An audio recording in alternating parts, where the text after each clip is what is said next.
Selamat pagi anak-anak. Oke, hari ini kita akan belajar materi matematika dari buku SPS, yaitu tentang debit ya. Apa sih sebenarnya debit itu? Kalian pasti masih ingat kan kalau misalnya saat kita di kuarter 3 itu belajar tentang kecepatan. Misalnya ada sisir ini. Sisir ini bagaimana cara menghitung kecepatannya? Yaitu misalnya dia berpindah dari sini, kemudian pindah ke sini, ya. Anggaplah berpindah.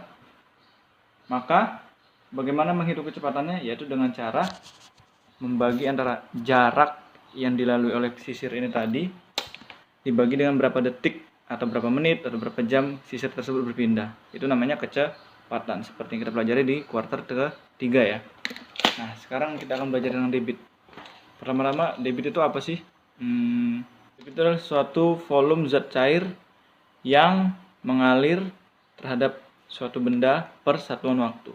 Nah, apa sih yang dimaksud dengan volume? Nah, volume itu maksudnya yang di dalam apa? Volume adalah suatu isi yang berada dalam suatu benda.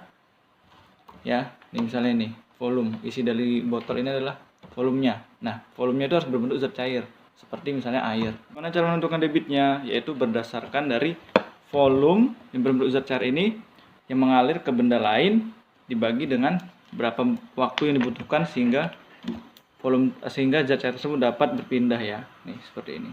Dari botol dipindahkan ke gelas. Nah, nanti kita bandingkan berapa banyak volumenya yang dipindahkan dibagi dengan waktu yang dibutuhkan. Itu kita dapat menentukan nilai debitnya. Untuk lebih jelasnya, lihat di penjelasan Mister ini ya. Ya, seperti kita tahu anak-anak, kalau debit adalah perpindahan volume zat cair yang mengalir per satuan waktu ya. Jadi, ada di buku itu, di buku cetak, tepatnya di buku SPS, kalau rumus debit adalah D atau debit sama dengan V volume dibagi dengan T waktu. Ya. Untuk mempermudah bagi kalian bagaimana cara menghafalnya atau memahaminya, kita dapat menggunakannya dengan segitiga ajaib ini.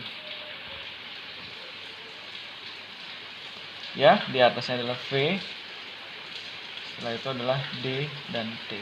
Apa sih maksudnya dari segitiga ini? Dari sini kita dapat menggunakannya untuk mencari rumus debit, baik menentukan debit, volume, ataupun waktu. Untuk garis yang mendatar dari sini sampai sini, itu artinya adalah dibagi. Kalau garis yang tegak itu adalah artinya dikali. Nah, dari sini bisa dilihat kan? Misalnya kita menentukan D atau debit. D sama dengan V, ada garis ini, garis tegaknya dibagi dengan T. Ya. Bagaimana Mister untuk menentukan cara mencari volumenya jika diketahui debit dan waktunya? Nah, V sama dengan D, kalau garis tegak adalah dikali. D dikali dengan T. Debit dikali dengan waktu. Nah, bagaimana cara menentukan waktunya, Mister? Ya, sama saja. Kita bisa mulai dari segitiga ajaib ini. T sama dengan V atau volume, ada garis tegaknya yang berarti dibagi dengan D, debit. Volume dibagi dengan debit. Titik. Nah, dari rumus ini kita akan mencoba memecahkan soal yang tadi yang akan Mister bagikan di layar ya. Mohon lihat dulu baik-baik soalnya ini. Stop.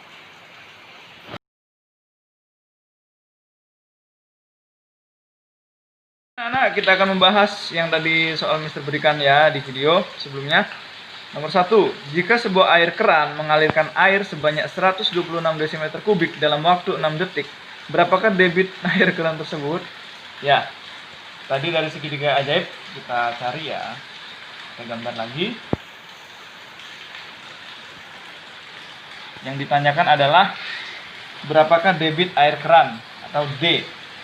Jadi D sama dengan V dibagi dengan T. Volume dibagi dengan waktu. Berapa tadi volumenya? Volume yang diketahui adalah 126 desimeter kubik. Dibagi dengan waktunya. Berapakah waktunya? 6 detik. Nah, untuk menyelesaikannya bisa dengan cara Progapit ya. Atau dengan cara yang pernah Mister bagikan di kuarter 3 kemarin. sama dengan 21 desimeter kubik per detik.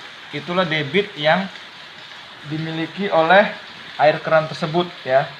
Jawabannya adalah 21 desimeter kubik per detik. Jangan lupa dituliskan satuannya, desimeter kubik dan detik. Oke.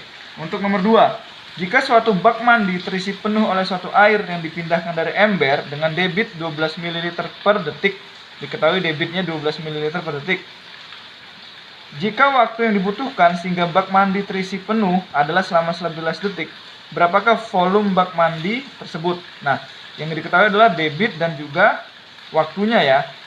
Nah, debit dan waktu sudah diketahui. Yang ditanya adalah berapakah volume bak mandi? V. Nah, berarti untuk mencari V adalah D kali T. Karena yang tegak adalah tandanya adalah kali tadi seperti yang bisa jelaskan sebelumnya. Jadi, menentukan volumenya V sama dengan D debit dikali dengan waktu. Berapakah tadi debitnya?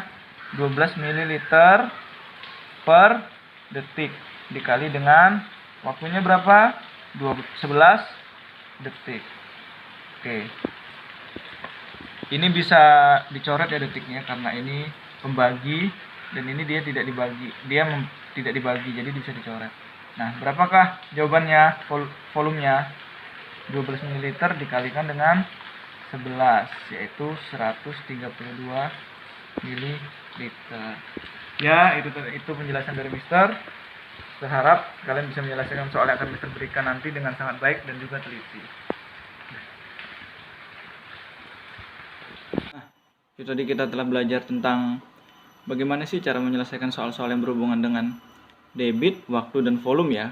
Ya, Mister harap setelah ini Mister akan memberikan tugas tidak banyak, hanya 2 soal saja. Mister harap kalian mengerjakannya dengan baik dan juga mengerjakannya dengan tepat dan teliti. Jadi, dapat menjadi pembelajaran bagi kalian untuk kedepannya. Oke, sekian dari Mister. Terima kasih. Bye-bye.